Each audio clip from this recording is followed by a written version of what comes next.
Hi everyone, my name is Amy, and in this video, I'll show you how to add the Poppers Website Translate widget to your Blogger website.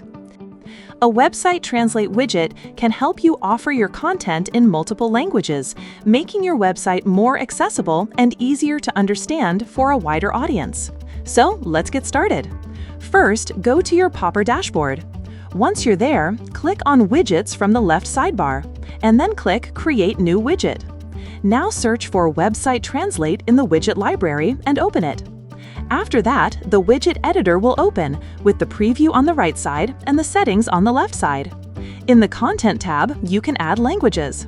The first language is usually your website's default language, and then you can add more languages as needed.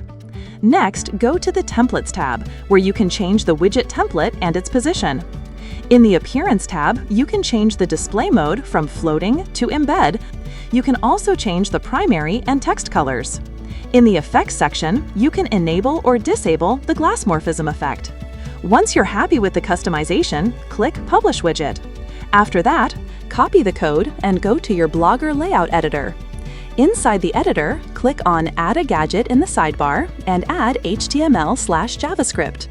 Now give a title and then paste the installation code in the content. After that, save your changes. Once your website is live, refresh the page and your widget will appear successfully. That's it for this video. I'll see you in the next one.